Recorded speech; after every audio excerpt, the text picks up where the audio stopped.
Welcome to Soccer Morning on Backheel.com. Here's your host, Jason Davis. Good morning, everybody. Happy Wednesday. Welcome into Soccer Morning, brought to you by WorldSoccerTalk.com. Big Wednesday show lined up for you today. If you are wondering about the state of the MLS CBA negotiations that went until 6 a.m. this morning, the man who's got all of the information over at ESPNFC, Jeff Carlisle, will join us in just a couple of minutes. We'll get an update with Jeff on what's going on as of right now, what the owners have offered, what the players have countered with, what kind of food they're getting delivered to the negotiating table, something like that. And then at 10:30 today, we're going to take a little bit of a turn, get away from the MLS CBA negotiations, and talk to Brian Blickenstaff of Vice Sports. He's got an excellent article over there about Tom Byer, Tom Byer, who's the American soccer coach from upstate New York, who went and spread the word of the game and taught technique to millions of Japanese kids, and is now looking to do the same thing in China. He's part of a committee. He's part of the campaign to turn China into a world soccer power. We'll talk to Brian about his chat with Tom, the man known as Tom-san in Japan. If you haven't heard this story, it's very, very interesting story. And again, the guy's like the Johnny Appleseed of soccer in the Far East. It should be a good discussion there. I'm going to take the opportunity here before we get into the headlines to be a little selfish. This is what the owners and the players are doing, right? They're being selfish. They're keeping us from our soccer. So I'm going to take my cues from them and point you in the direction of the Podcast Awards, podcastawards.com. We've been nominated here at Soccer Morning for a Sports Podcast Award. We're up against some extremely heavy hitters. I mean, the Dan Patrick show's on that list, a bunch of fantasy football shows. You know how big that is. So in order to have any chance at all, we need you to go vote, podcastawards.com. I think you can vote once a day. You have to register and put your email in, and I know that's a mess and it's a hassle. If you don't want to do it, fine. No big deal. I feel like we have to do our duty. We got nominated. Somebody nominated us, so thank you to those of you who did. So I feel like we need to pass this along to have you vote for us. Podcastawards.com. Scroll down the page. You'll see the sports section. All right, here we go with the headlines. Again, top story has to be the MLS CBA negotiations. Late last night, the players and the owners meeting in Washington, D.C. A couple of friends of the show and friends of Backheel.com, Aaron Stoller and Brooke Tunstall, were there camping out at the location where the negotiations were happening, keeping an eye on things. Again, reported that the players stayed until 6. Also reports that Don Garber and some members of his staff slipped out around midnight. Now, that doesn't necessarily mean that nothing was getting done between the hours of midnight and 6 a.m. Jeff Carlisle, and again, we'll talk to him shortly, says that Deputy Commissioner Mark Abbott was certainly in the room. And remember, single entity is Mark Abbott's baby. He's the one that came up with this concept, that pitched this concept when the league was starting. So if anybody's in that, anybody should be in that room to explain to the players why you can't have free agency or why this free agency we're offering doesn't go far enough because of single entity. It's Mark Abbott. A couple of things in the news, and again, all of these details are going to come from Jeff in a little bit. So if you're missing something, if I don't get to a detail, I'm sure Jeff will fill us in. Some of this is very interesting in terms of the years of service and the age of the players who are possibly being offered free agency by MLS. It started out at 32 years of age and 10 years of service with the same team, which I think eliminated pretty much everybody. I think maybe Brad Davis next year qualifies, and that's it. So if you have one guy who's eligible for free agency, that's not really free agency. Now, it did come down in reports to something like 28 years old and 8 years of service, maybe 8 years of service regardless of team, 8 years of MLS service. That opens it up to a decent pool of something like 60 players, if I saw the number correctly. Whether or not the players are interested in that kind of free agency, we don't know yet. And the kicker here is that reports say it wouldn't necessarily include a big salary bump. It wouldn't be open bidding, but for players' services by numerous teams, it would be a regimented, rule-described salary bump of something like 5%. 10%. And I think we all know that that's not going to cut it. So we'll see what the players do today. Jeff Carlisle in just a couple of minutes. Let's look to action on the field. Rookie Cameron Porter scored a 94th minute goal for the Montreal Impact to put them into the semifinals of the CONCACAF Champions League over Pachuca last night in Montreal. 30,000 people at Olympic Stadium going absolutely bonkers when Porter scored that goal. Pachuca had gone up very late in the match on a penalty. It looked for all the world like Montreal was bowing out to a Mexican power, and no one would have been surprised. Montreal played their butts off over the course of this series. 2-2 draw in Pachuca to set themselves up. A 1-1 draw in Montreal. They win on away goals. Cameron Porter taking that ball from Callum Malice. 60-yard ball in the air to the chest of Cameron Porter from Callum Malice. So full credit there to Malice. Things were so crazy on Twitter last night when this goal happened that people were getting the passer wrong. They were getting the goal scorer wrong. And I don't blame them. It was pandemonium. It was difficult to know who was on the field at that point. Lots of people giving Jack McInerney credit for the goal. Nope. It's the kid out of Princeton, Cameron Porter, who just calmly took that down on his chest and poked it in. So big credit to Montreal. Now the question will be, of course, whether or not they'll play in the semifinals if an MLS players strike happens. Lots of questions there. Some reports out of Montreal that at least from the mouth of Bakary Soumare, the players would like to play it, even if there isn't an agreement. We'll see what happens there. In the Premier League yesterday, you had Southampton climbing into 5th place with a 1-0 win over Crystal Palace. Aston Villa with an injury time penalty to beat West Brom 2-1 in that local derby. Big win for Aston Villa. Remember, they're trying to stave off relegation. It's been a very, very poor season for Villa. They've got Tim Sherwood in now, and he's an emotional guy. Tim Sherwood's an emotional guy. Is that what they need to keep them up? Questions over whether or not he's the most tactically sound coach, but maybe this is what Villa needs. A little bit of fight. Now, you get the lucky break of a penalty. I'm not sure that's on Tim Sherwood, but good enough for Villa yesterday. In rumor news, if you want to call it that, agent Ron Waxman, who represents many, many people, including Bob Bradley and Michael Bradley, has said that Bob is not in the running for that Aston Villa director of football job. Speaking of the villains, there was some chatter about this. In fact, Ron Waxman went ahead and debunked this rumor on Twitter only minutes after I'd even seen it originate. So I don't know how quickly this went through the press there in England, but Bob Bradley, I guess, staying at Stuybeck and continuing the work he's been doing there.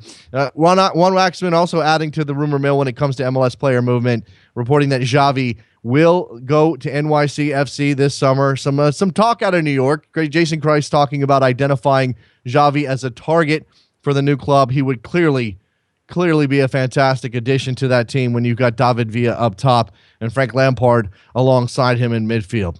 All right, let's take a break. When we come back, our friend Jeff Carlisle from ESPNFC, colleague of mine, doing amazing work on the CBA negotiations. Straight up reportage, people. He'll be on the line with me when I come back. Don't go anywhere. Soccer Morning, brought to you by World Soccer Talk. You're talking too loud, but I can't hear you calling.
Welcome back to Soccer Morning on backheel.com with Jason Davis. Here we go, back on Soccer Morning, brought to you by World Soccer Talk. Very excited to have on the phone with me Jeff Carlisle from ESPNFC. Let's get rid of that music there. Doing fantastic work reporting on the MLS CBA negotiations. Jeff, how are you, sir?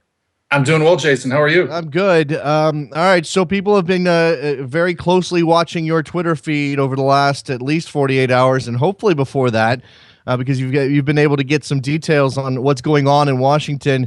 I don't know how else to ask this, but what is going on in Washington, Jeff? Well, I guess I could tell you the talks yesterday lasted until 6 a.m. this morning, Eastern time. There were some reports that Don Garber and his folks had left much earlier than that, but I'm told that Mark Abbott and some of the other members of the MLS negotiating team were there, much later, and they're scheduled to resume talks again later this morning, which I take that as a good sign. At least they're still talking. But in terms of the deal, certainly when word got out yesterday that it looked like MLS had budged a little on the free agency issue, certainly I was more optimistic that a deal was going to get done. But then when some of the other details started to leak out, some of those provided by my ESPN colleague Taylor Twellman, then I think that optimism started to disappear a little bit. There's they're offering like a 10% cap on raises for free agents. Certainly the terms, having to be 28 years old and have 8 years of service in the league. It's not an or, it's an and. Right. That started to look a little bit less palatable as well. And then some issues about, the salary cap and how much that's going to expand. That started to become a sticking point. So, I think, where there was once optimism, there's a little bit more skepticism now. And, certainly I've been saying all along that if pressed, I thought there would be a strike. I put it just a little bit north of 50-50 in terms of the chances of that happening. And I'm sticking to that at the moment, but there's still a little bit of time left to try to get a deal done. So that's the good news. Yeah, as you said, the devil is in the details, and just when it looked like on the face of it, the players were making some gains or at least getting MLS to crack a bit on the free agency question, we get those issues like the 10% cap. And I guess what that is, maybe you can speak to this, is that MLS attempting to call the players bluff on the idea that this is a philosophical question or a what's right and what's wrong in terms of choice rather than it is a monetary question? Yeah, I mean, I think that's one way of putting it, but I think it's really, giving with one hand and trying to take back with the other. They keep talking about it. They want to keep costs down and they want it to be predictable. And I think for the owners and for MLS, this is one way of achieving that. But it's, I don't think that's a deal that the players are going to take at this point. I think MLS is going to have to give a little bit more, if we're going to see LA and Chicago kick off on Friday as scheduled. We heard that 3 ownership groups were going to DC. I don't know who else is in the room, but we were told, or it was reported that Greg Kerfoot was there, that Jonathan Kraft was there representing obviously his father in the Revs, and then Clark Hunt was in the room, and then subsequently came out that maybe Clark Hunt was the hardliner. Who's on the other side? Who's leading this thing for the players? I mean, besides maybe Foose and Eddie Pope? Well, I think it's the members of the executive board. It's guys like Jeff Lorenowitz and Todd Donovan and Dan Kennedy. Brad Evans is another one. There's one name that I'm forgetting. But I think it's those guys that are leading the charge on the players' side. So, and these are all veteran guys that have been through this before. Last time, I think it was a little bit of a new experience for a lot of guys, and but certainly this time around, the executive board, and last time they had guys like Pat Onstad, so it wasn't like these guys were complete neophytes when it came to this kind of thing, but it is a veteran group, very experienced, well versed in the issues. I've talked with Todd several times during that this whole process, and he's a very intelligent guy, and certainly is very much aware of what's important to the union membership. So, it's guys like that are trying to lead things for the union. Well, we know that there were a lot of other players who came to DC. I don't know, taking part, obviously are they there for moral support? I mean, I'm not suggesting that they don't have a reason to be there, but I just bring this up because then we get the reports that, the Chicago Fire contingent has flown back to Chicago.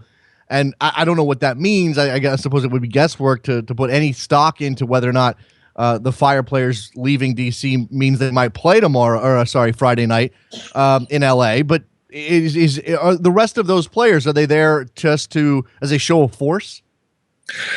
I think it's that, but it's also a way of easily disseminating information to their teammates. Yeah.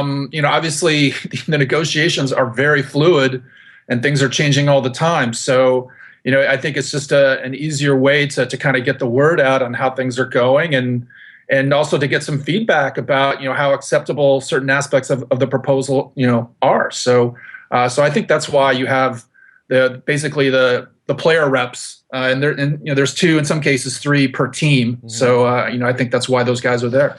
When it comes to the ownership, again, we've been talking for a couple of years now leading into this negotiation, knowing that the CBA was going to expire and they'd be sitting back down, that there may be a division in terms of progressive owners versus conservative owners.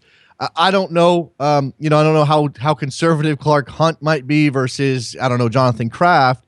But is it wrong to say that just because Clark Hunt might be the most hardline of the owners, that he's the only one pushing the league towards a conservative stance on this? No, I've heard Jonathan Kraft is right there with him. I think it's a fair characterization to say, Clark is the most hardline, but he's certainly it's not a situation where he's leading the charge and looking behind him and not seeing anybody. I've heard that Jonathan Kraft is pretty much right there with them on most of the issues. So I don't know. I would say it's not a fair characterization to say that Clark Hunt is the only guy who's digging his heels in. Well, without ascribing any sort of philosophy to either the ownership groups of either NYCFC or Orlando, word is both of those teams are putting pressure on the league and I suppose the players indirectly to make a deal. And we know Orlando's got a lot at stake. Sunday match, 65,000 tickets sold when they open up against NYCFC. This is, if they don't get to throw that party, they may have a false start in their existence down in Central Florida. What kind of pressure can they actually provide, though? Well, it's, I think it is limited, but certainly they can make their voice heard and talk about, hey, how much, not only are they going to lose a lot of money by not having this game, but I think in terms of overall momentum and just overall awareness of this team in the market. I mean, when 65,000 people show up in a stadium, everyone has to take notice in that particular market, and so I think it would be a significant loss for Orlando. But just in talking to some people on the league side, their whole approach, they're looking long term. They're not thinking about, as much as, I think the players would like the negotiations to be about this weekend. MLS is thinking very long term, and they're not going to take, sign a deal that they think is bad for them just so that they can gain some benefits on the opening weekend of the season. I think from their standpoint, there will be other games and other big moments for those expansion teams this season. So again, their perspective is longer term. Does that mean that the players don't have as much leverage as it might seem on the surface? I think they have more leverage than they've ever had, just in terms of the TV deal and the expansion fees that are getting paid, and I think especially the amount of money that's being thrown at designated players, and in particular returning U.S. international players. I think that's where their leverage is, in these particular negotiations. But I still think MLS has more. They're able to withstand a strike a lot better than the players. And so, it's, if their teams don't have any income, I think, they're going to be able to survive. I mean, obviously, the longer the strike goes, the more damage is done. But, when you're talking about a player, having to pay a mortgage and grocery bills and utilities and things like that, especially for these guys at the lower end of the pay scale, that's some real pain right there. So, that's why I think that the owners still have most of the leverage in this situation. It certainly seems that way. Now, one of the things that we considered coming into this was the the ability of the players to to live with a strike. They would need a fund to do so. Reportedly not a very big one that they hold themselves, and that's basically due to the fact it's a very young union. But there was some chatter and some reports coming out of Canada that perhaps somebody might step up and support the MLS Players Union. Have you heard any more on that front? I heard back from the NFLPA. They said that MLS has not reached out to them. I heard from one other league, but they would not comment for the record. And then two other leagues I've yet to hear anything back from. So right now I've not seen or heard any evidence that other unions are going to fund a strike by the MLSPU. And that's kind of a tricky one. I mean, when you give money to a union, you're hoping that they do things to help you and represent you as a player.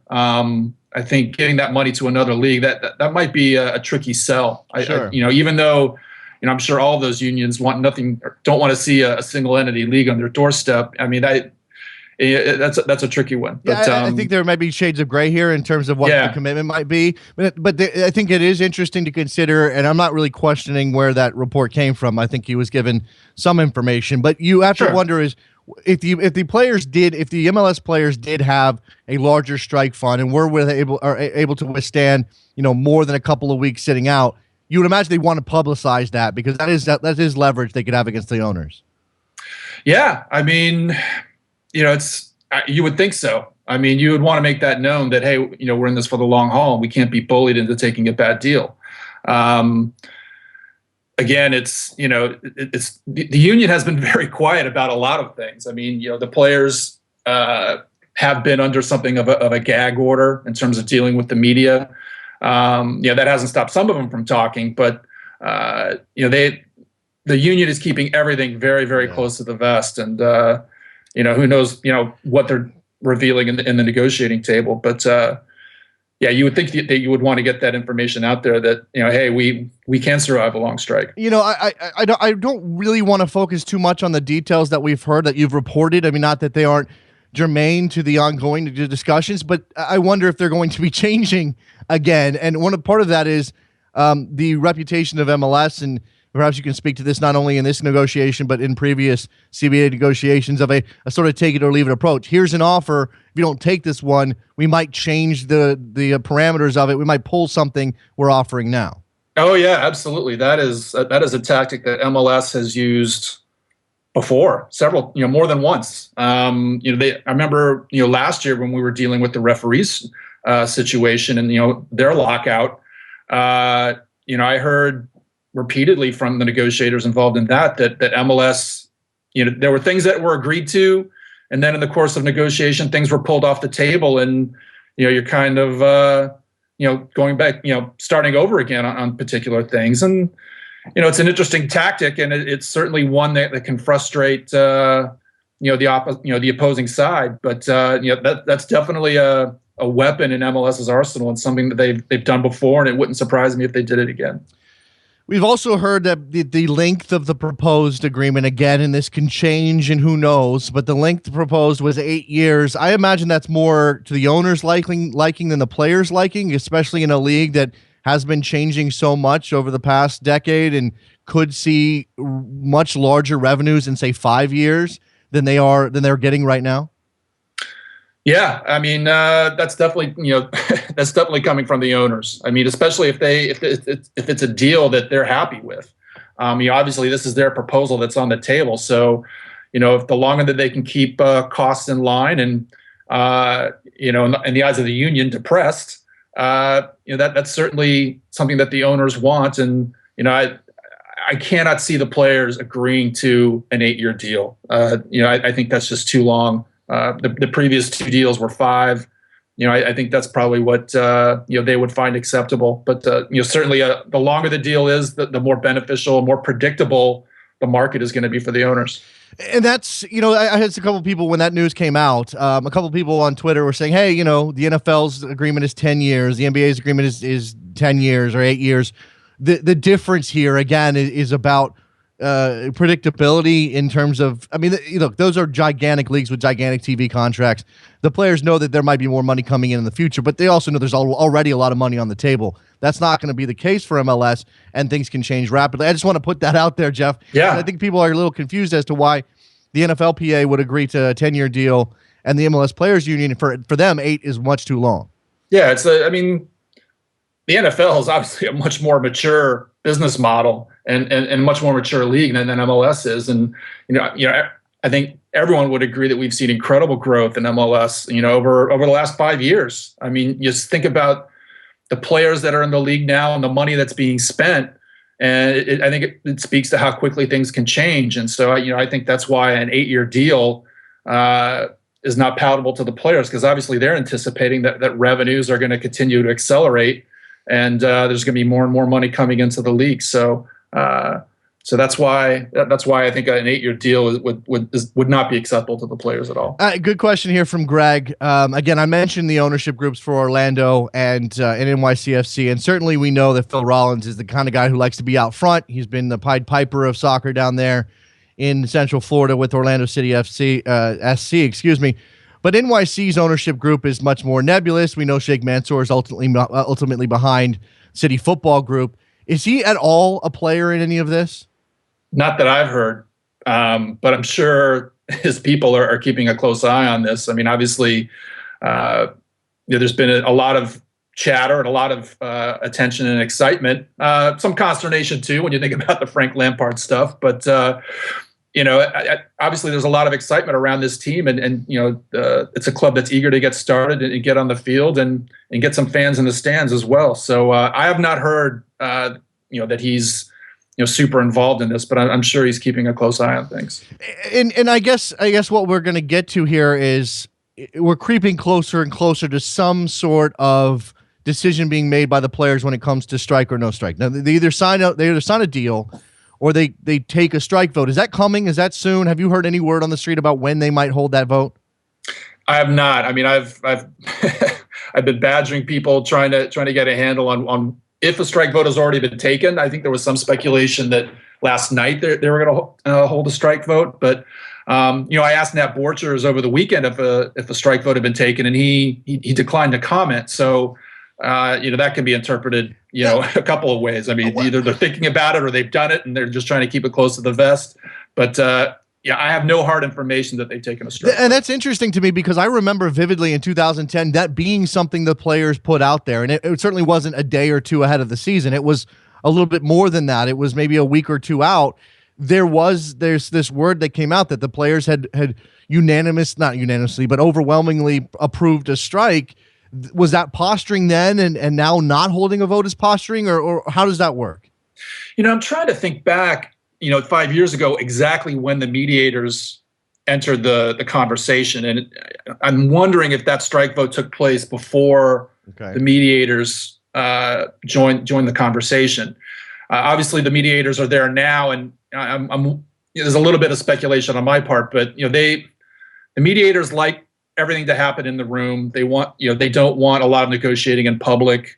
They don't want a lot of saber rattling. So I think that, if a strike vote has been taken, that, the fact that they're keeping that quiet might be at the mediator's behest. Again, we're all worried about the start of the season, Jeff, and to the point about when the strike vote might happen or when there might be a strike declared. And I legally speaking, some things have to happen, if I'm not mistaken. I'm not a labor expert, clearly. But when's the deadline? I mean, we talked about sort of the practical deadline being maybe tonight, especially if Chicago players have to fly to LA to play in a game on Friday, or players have to fly Thursday to be ready for a game on Saturday. When is the deadline, and when would any sense at all? Because I'm sure if you haven't heard about a strike vote, you don't know when they might call that, but any sense at all when they would have to? I mean, I could see this going until, Friday morning. I mean, I would think that, just for practical purposes, they'd let guys know, Thursday. My sense is that is when the deadline would be. But, if if the union leadership feels like they're getting close to a deal, then, I could see them trying to extend it out, absolutely as far as they could. And it's possible that a strike vote has already been taken, and it's just up to the executive board and the player reps to say, okay, we're doing this. Right. So, I mean, they could have that, they could have taken that vote already, have that, in their arsenal, and then when they need to say, okay, we're declaring a strike. So, it's a lot of moving parts, but I suspect Thursday is really kind of the drop dead date. All right. Well, I mean, again, we're all worried about the start of the season, and I guess, and you mentioned it, maybe the players have as much leverage as they've ever had, but it still doesn't amount to enough leverage, and that's always going to be the case. I mean, I think that in any player versus management labor negotiation, whether it's soccer in this country, and they certainly have less than maybe other leagues, but even the NFL or the NBA or Major League Baseball, those players they don't have as much leverage as the owners do, because the owners hold money, and that's ultimately the key to everything. Is it difficult to overinflate the importance of this particular CBA? I mean, the players want to make a stand. That's fine. I understand that. I see why they would strike if they strike now, Jeff. I think maybe we tend to talk about these moments as transitional, transcendent, changing the league forever sort of things. And I've argued that there's a disconnect between the league's discussion about being a top league by 2022 and refusing to allow for spending that might even come close to getting them there. Is this a big moment, or ultimately, if the players accept a deal that doesn't give them the freedom they want, is that okay?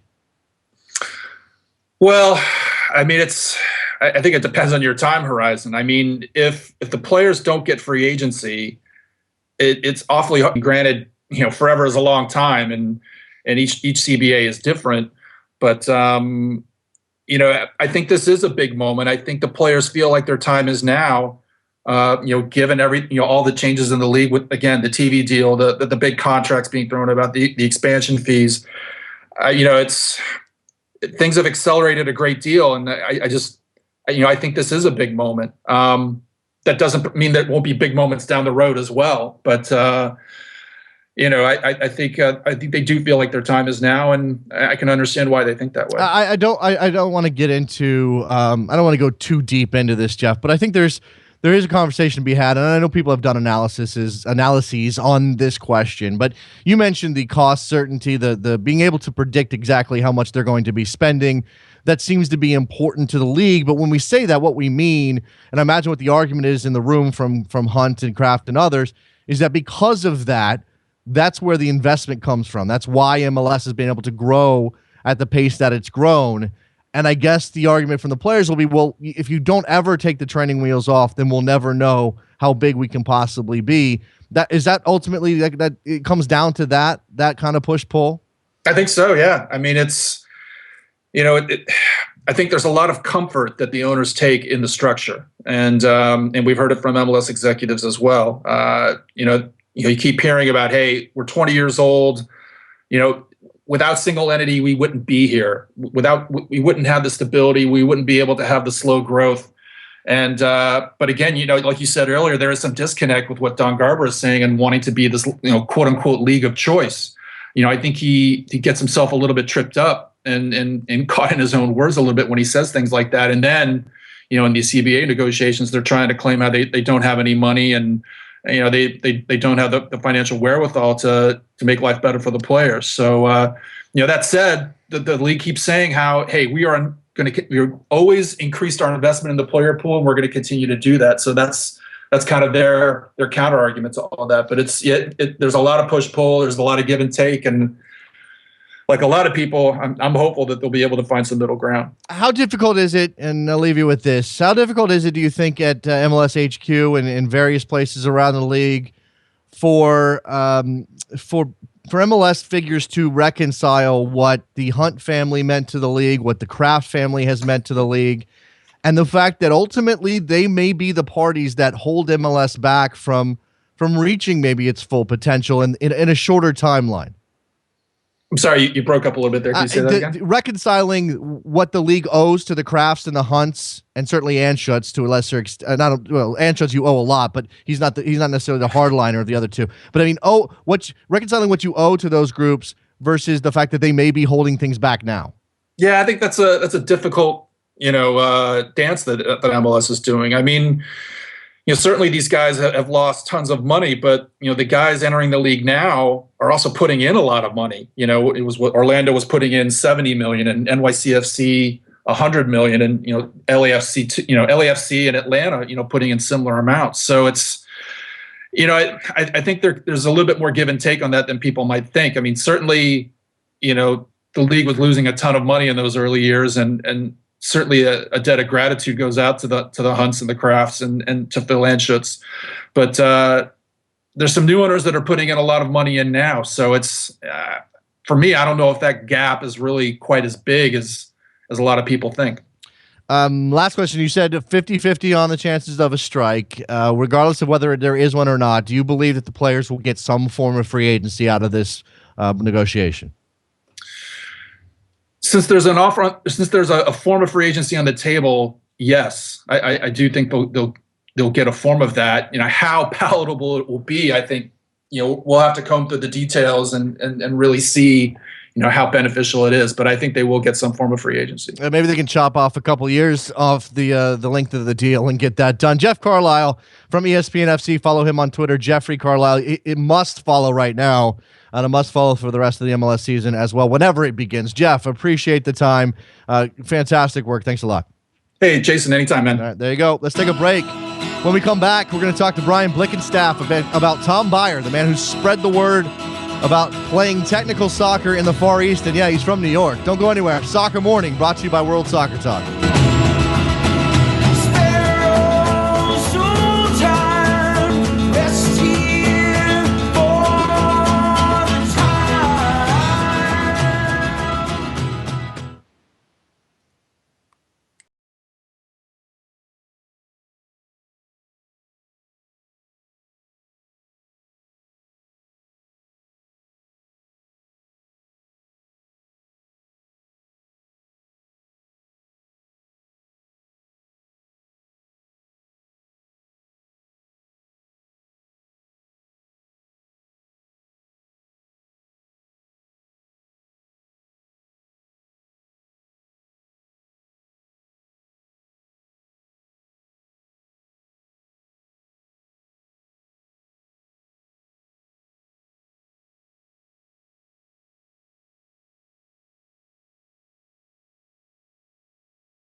Welcome back to Soccer Morning on backheel.com with Jason Davis. Here we go, back on Soccer Morning, brought to you by World Soccer Talk. That means, we cover the world. Speaking of that, Brian Blickenstaff, German-based writer for Vice Sports. You are still in Germany, right, Brian? I am, yeah. Okay, German-based writer for Vice Sports is on the line with me now. We're going to talk about Tom Byer, as the headline of your article says, the soccer dad from upstate New York, who is a soccer guru in the land of Japan and is now taking his campaign to China. Before we get into this, Brian, I want to do something. I want to do a favor for a friend of mine. Mark Y., who you may or may not know on Twitter, is an excellent designer. He's got a T-shirt design over at the Bayern Munich USA store that's a part of a contest. If you guys would go and vote for his design, it's Mark from Buffalo, New York, Bayern Munich store, USA.com/my-FCB-T. .html. Go vote for Mark. Hopefully we can push him over the top. All right. I didn't get approval to do that. Brian, let's talk about Tom Baier. Hey, look, there's a German connection there because you're in Germany. Tom is not. Tom is between Japan and China. First, give us some background. I mean, I've heard about this gentleman. I've heard about what he's done for Japanese soccer over the last couple of decades, but just kind of outline how he ended up there and what an impact he's made for Japan. Sure. Well, Tom Baier was he was kind of a journeyman pro in the late 80s. And at the end of his playing career, he wound up in Japan, and he loved it there, and he decided that he wanted to stay in Japan. And in order to make that happen, he started to put on little like coaching clinics and things like that. And as his clinics expanded, he started teaching something called the Korver method, which is the Korver method is kind of like it's a teaching program developed by a Dutch youth development guru in the late 70s. And it's all about like early acquisition of ball skills and learning how to get out of tight spaces with the ball and stuff like that. And he got a corporate sponsor. He was sponsored by Nestle at one point, and he kind of grew this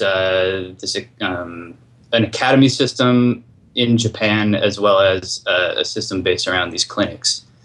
And as that grew, he started to, he had an opportunity to go onto television. And what he did was he had a 2-minute spot every morning on one of the top rated television programs. So when kids were like eating breakfast and getting ready for school, he would give little lessons on skill acquisition in soccer. Yeah. And he also had a little thing in one of the biggest comic books in Japan. There was also kind of like a little lesson that would come out every month and teach kids about ball control and things like that. And he's basically credited with bringing a kind of cultural revolution to the game in Japan. Before he was there, baseball was really the big deal in Japan, and today soccer is the number one sport among kids. So big pros in Japan have talked about what influence he was on their early life. Shinji Kagawa has talked about him, and so that's what he's all about. Fantastic stuff. I mean, obviously to go and like lots of pros become coaches afterwards, or become youth coaches, or run clinics. And right. I mean, in this country, you got to run clinics while you're playing to subsidize your income. And he goes to Japan and he creates this program. For America, I think the parallel for American kids, he's a little bit like the Tom Zemansky of Japanese soccer in the sense Tommy Zemansky was this guy who would show up on your television on Saturday mornings teaching you baseball stuff. And I think that's a little bit what this is. Now, so he's a huge figure in Japanese soccer, again, because he's teaching technique at a young level. Now your story is mainly about how he's going to be taking his program to China. And we know, look, China is when you say it's a sleeping giant in the world of football, that's understating it a bit. I mean, they've made no noise whatsoever, and yet they have this gigantic population to pull from.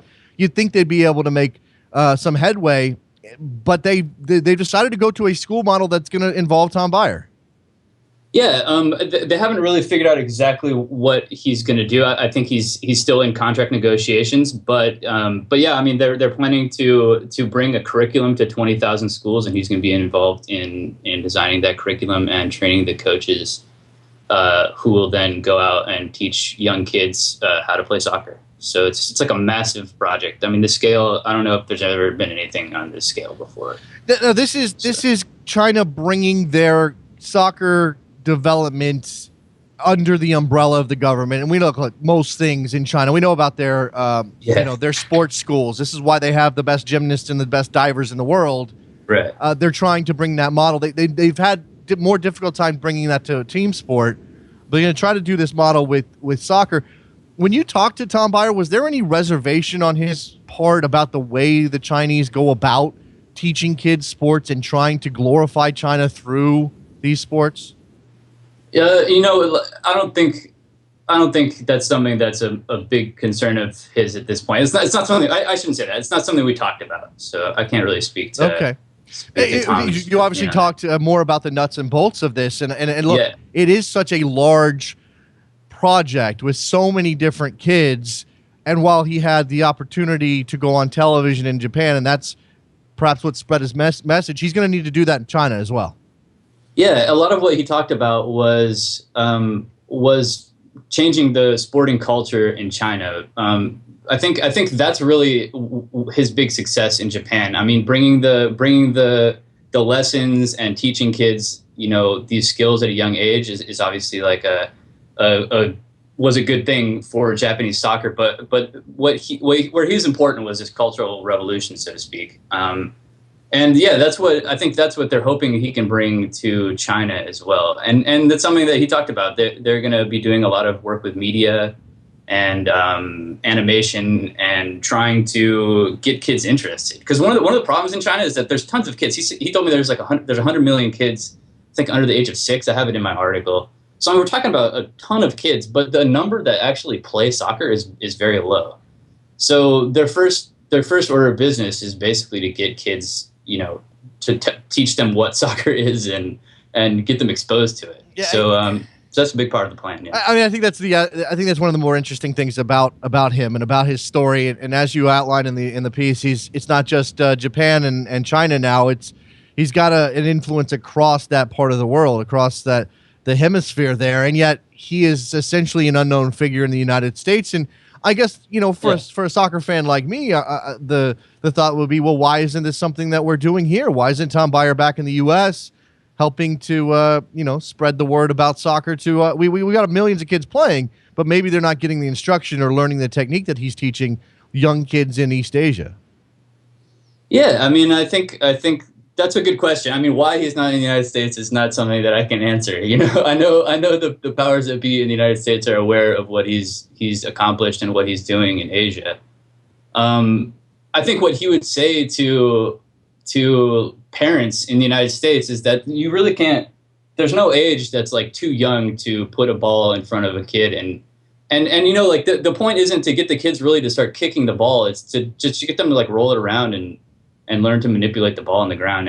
And yeah, so I don't know. I think that message is something that Americans can subscribe to. Well, okay. Is there, I mean, and look, I don't want to paint with broad brushes here, Brian, but is there something, you mentioned changing the sports culture of Japan, but there's something deeply rooted in the culture period of Japan that may have lent itself to his message that may not be the same thing in the United States.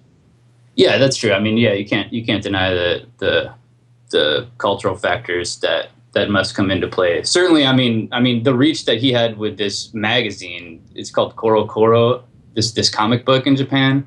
There's just like nothing like it in the United States. It has more than 1 million monthly subscribers, and I mean, so like to put a guy on TV and have him teach soccer is not really realistic in the United States either, I guess. So, do you believe that he's, when you spoke with him, I mean, what kind of confidence did he express about China's fortunes here? I mean, again, you kind of tie this all back to the Chinese government and the president Xi Jinping, who's a big soccer fan, and we know when powerful men want something to succeed, they will give all of the resources necessary to push that. I mean, it's been true of political figures across time.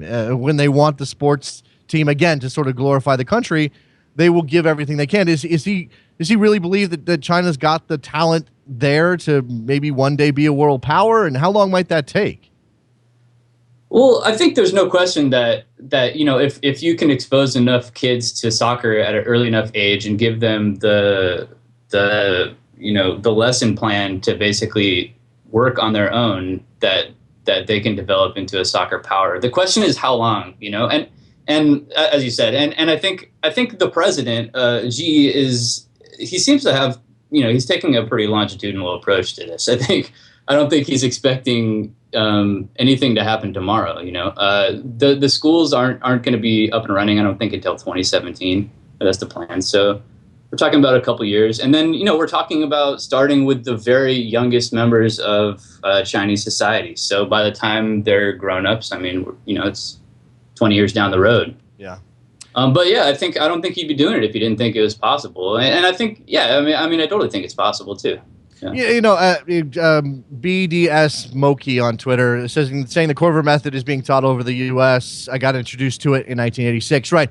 I imagine it's all over the place. And look, we just have this we have this patchwork of instruction here, and it's not that I'm not saying that everybody has bought in to what Tom Byer is selling in Japan, but certainly enough kids have been caught underneath that umbrella that it has led to players like Shinji Kagawa because of the emphasis on technique at a young age. And we're starting to see American players come through. I mean, they're the Tommy Thompsons of the world, the Christian Pulisic of the worlds. By the way, have you had an opportunity? I hate to take a left turn here, but you are in Germany. What do you know anything about Pulisic at Dortmund and how things are going there?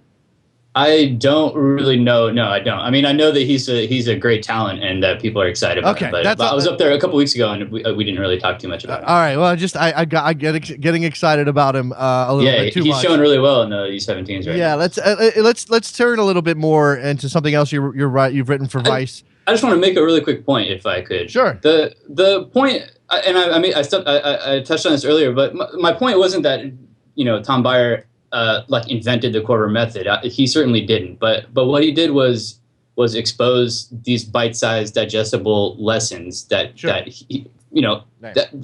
grew out of the Corver method to I don't think there's anything reasonably like it that's happened in this country. I mean, I grew up in the 80s playing soccer.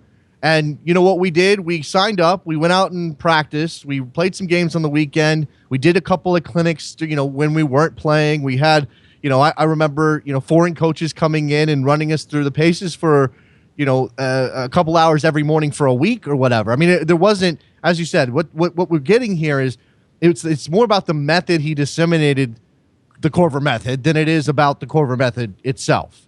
Right. Yeah. Yeah. Let's turn a little bit to something else you've covered for Vice Sports, and that's the growing number of injuries at the top level of professional soccer.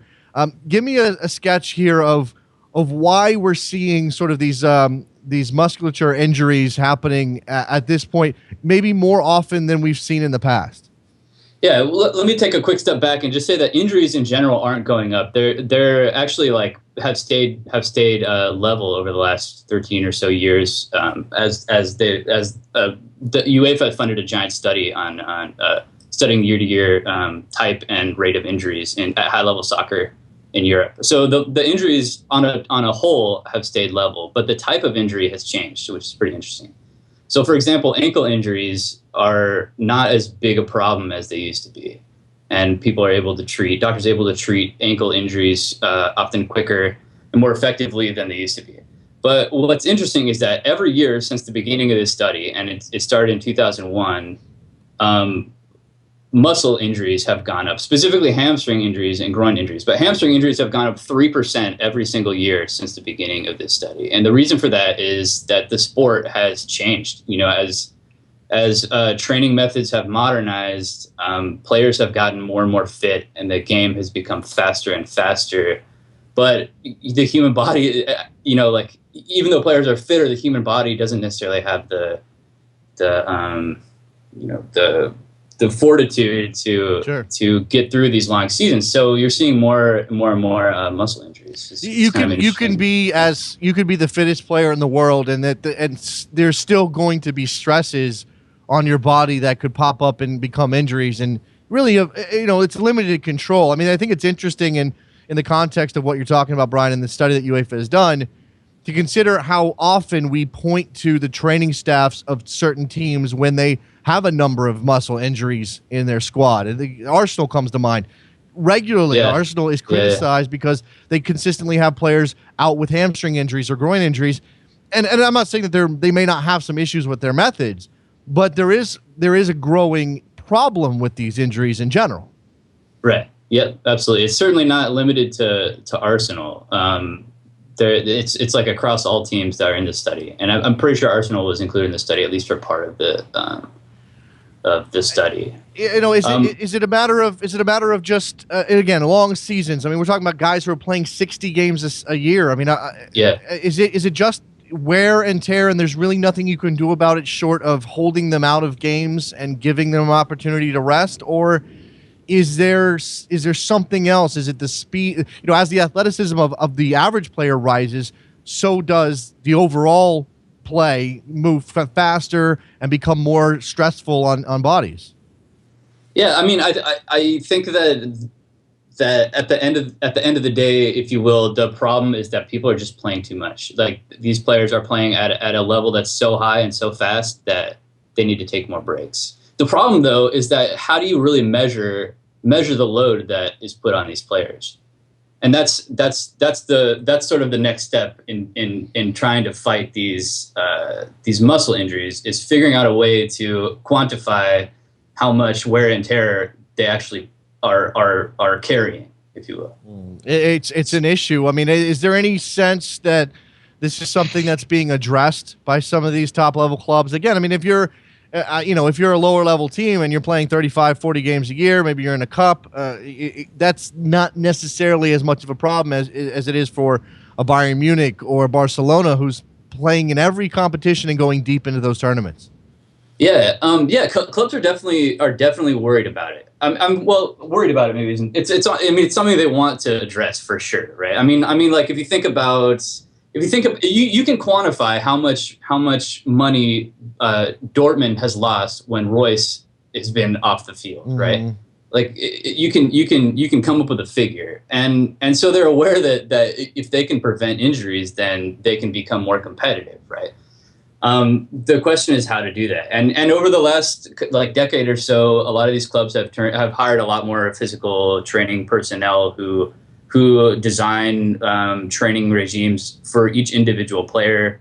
They also have spent a lot of money on wearable technology that can measure the number of steps that a player takes, the speed at which he runs, the number of heartbeats he has in a training session. All kinds of stuff, right? But the problem is taking all these measurements and then turning it into putting them together and turning it into like a measurable thing, right? Like, to a point where you can agree, like, okay, this guy is over the limit because he's done this much work. Sure. So it's a really difficult issue, I think. And you got to quantify what each individual, and everybody's different, can handle, right. And then try to determine when you're pushing the envelope too far and you risk further injury. And look, I don't want to connect these things to things necessarily, but when you see the rise of analytics in soccer, Brian, and sort of the amount of money that's now being put in to data consumption and trying to spit out something that's usable for these teams, this seems to be something that would go alongside that. Especially if you're a team, like I said, playing so many games a year, that you're putting stress on these stars who are also internationals and are playing for their national teams, et cetera, et cetera. This may be, in terms of getting as much money as, or squeezing as much money as you can out of each individual player, something that they need to look at as well, and hopefully they are. Yeah, they are.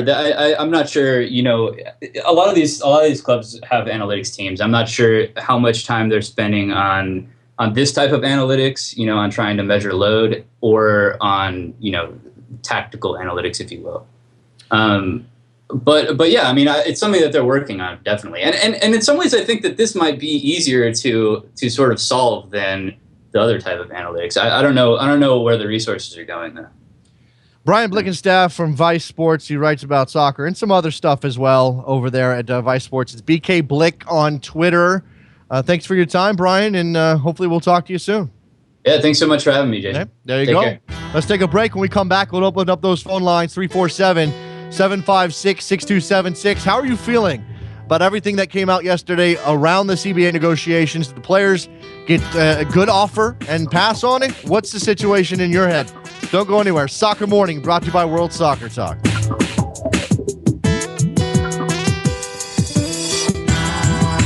Oh, damn it. Hey, thanks, man. Thanks, Brian.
Welcome back to Soccer Morning on backheel.com with Jason Davis. Here we go back on Soccer Morning, brought to you by World Soccer Talk. We're going to get to the phone lines here in just a second. The phone number is 347-756-6276. I'm seeing Taylor Twellman note on Twitter that he's going to be on SportsCenter for the rest of the day doing hits on the MLS CBA.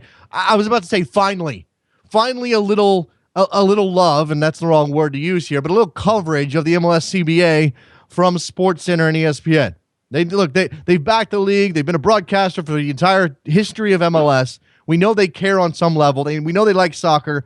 This just doesn't get the run it should. And I know that ESPNFC is a TV show unto itself, and they cover all the soccer there, but come on. 510, you're on the air. Who's this? Oh, yes. Yeah, Guillermo. Who's this? Guillermo. Hey, what's up, man? Hey, well, the CBA thing again, right? After making it through in the Champions League, I think the players have a little more leverage. I mean, all they have is their skill, the fact that we actually pay money to go see them, not the fat cats. That's a lot of leverage. You know what? I wonder if it is or isn't. I mean, certainly Montreal getting through to the semifinals over a Mexican team is a pleat in the league's cape. We know that they have struggled in this competition for years and years and years, never won it in this format, and to have a team, especially a team who finished last in the Eastern Conference last year in Montreal, they've done a pretty, based on what we saw of these two games, they've done a pretty good job of reforming their team and getting give Frank Klopas a lot of credit. By the way, Frank Klopas fist pumping and hip thrusting last night after that game. Fantastic stuff from Klopas. But give him credit for getting this team ready to play. It is a little bit of leverage, I think, for the players. But as Jeff Carlisle said, Guillermo, it's not necessarily about now. The owners aren't looking at now. The owners, and even if Phil Rollins comes and cries and whines about that opening game with 65,000 that are supposed to be at the Citrus Bowl, ultimately the owners are long-term guys. These are guys who make investments that they want to come good in 10 years, in 20 years. Well, absolutely. Look, these folks are union busters as a profession. Only a team is just a hobby for these people. They are about the big money, about the long-term viability of their profit. I understand that.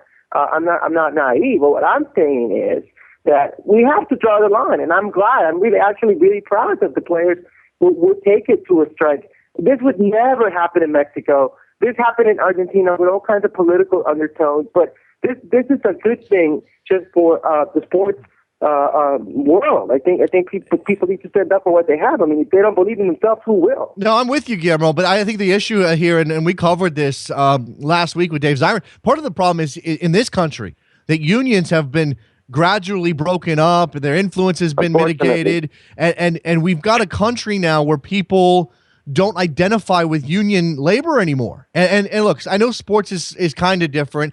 And in the other American sports, you're talking about millionaires across the board. You're not talking about that yet with MLS players. But people don't identify with these guys as a group, as a labor union. There isn't that ethic, that populist ethic that runs through the American people quite as much as it does in Argentina, for sure. So that's part of what the players are butting up against. It's not just that they want to get free agency or that the owners are being way too conservative and they're holding the league back and the players have a right to fight for what they believe in and what they deserve. It's that there's not a culture there backing them up. I agree, and I hope we can change that. Listen, real quick, if it does start, San Jose all the way, man. All right, Ultra. there you go. Woo, woo, woo. Thanks for the call, Guillermo. Appreciate it. 347-756-6276. I don't think that can be overstated, that there isn't a movement here. And I've seen a couple of tweets from some various people trying to rally and rile up the MLS fan base.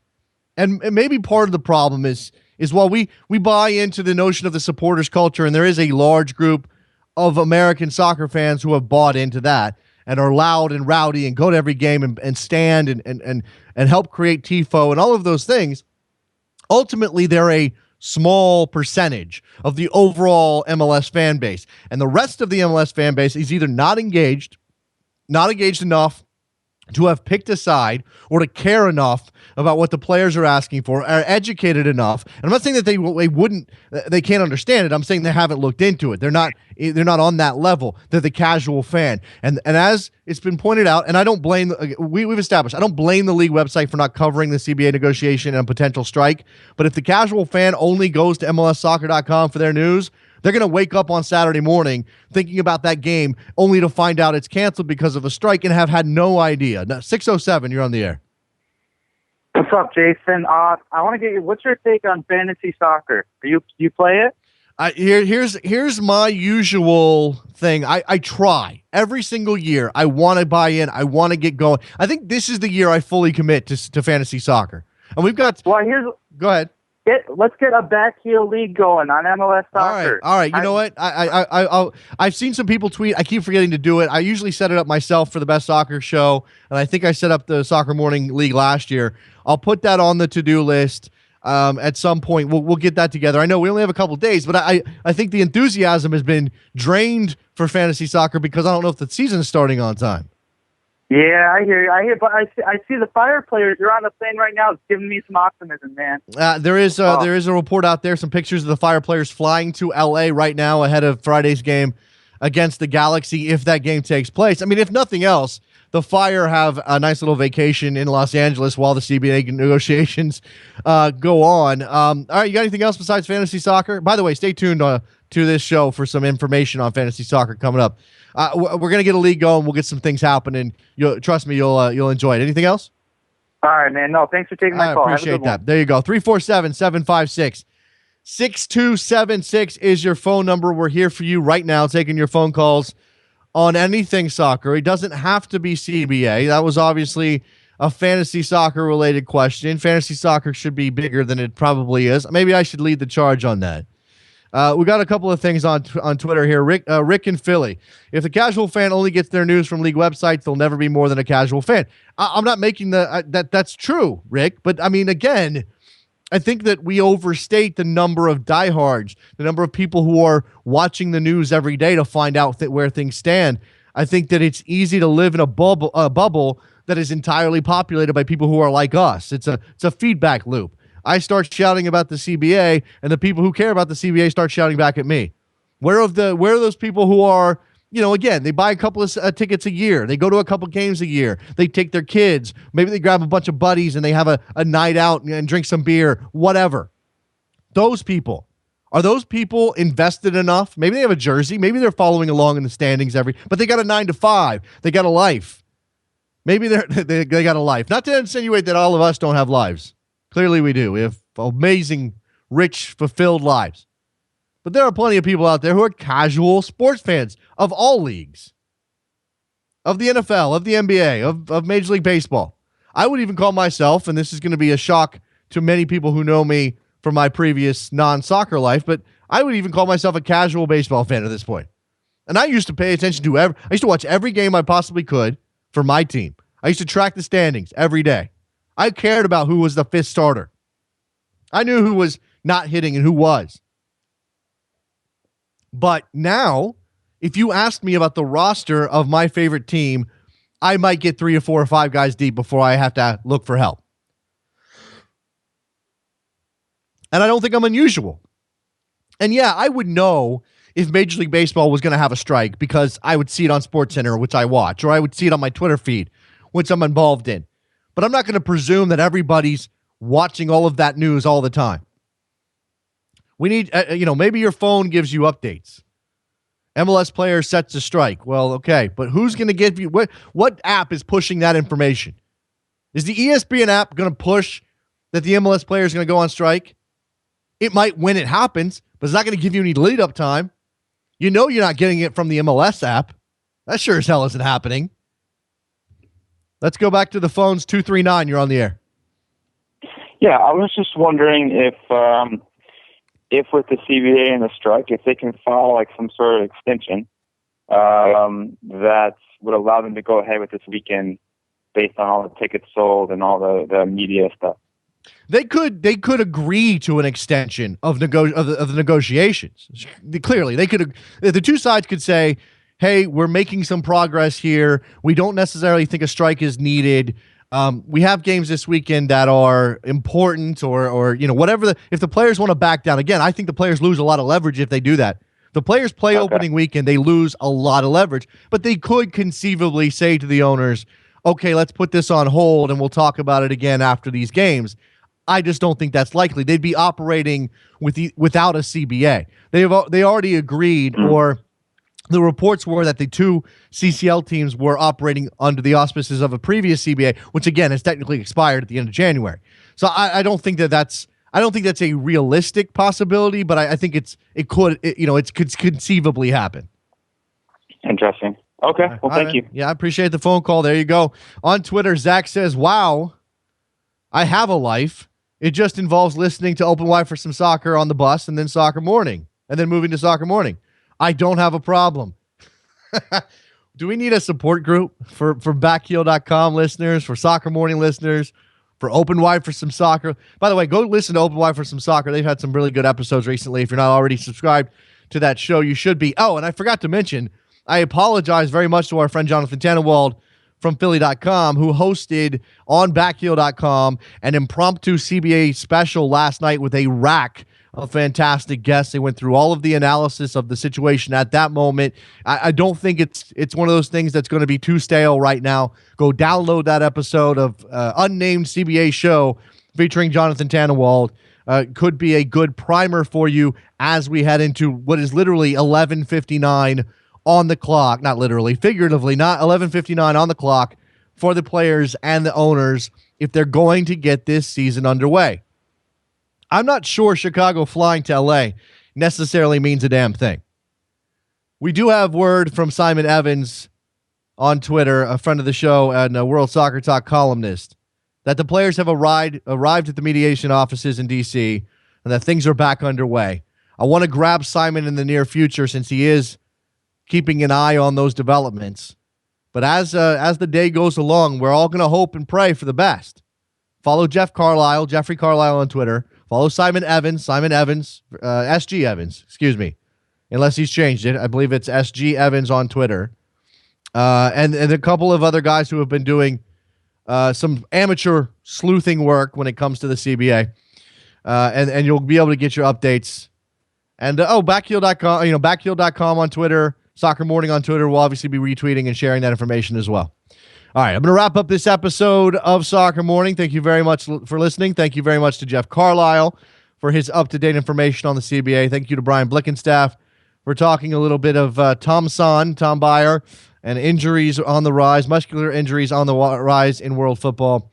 Please go to iTunes and give us a rating and a review. It helps out a lot. We're at the Podcast Awards, nominated for Best Sports Show. If you want to vote, podcastawards.com. I think there's 10 days to vote or something like that. You can go pick up a Soccer Morning mug at backheel.com/store and a Soccer Morning t-shirt at 30fc.com. I think that's it, right? I think I've exhausted everything we could possibly, well, probably not. I could be here for a couple more hours, but we just don't have that kind of time. And you people have lives. Go live your lives. Keep an eye on the CBA. We'll talk to you again tomorrow. Thanks a lot. Bye.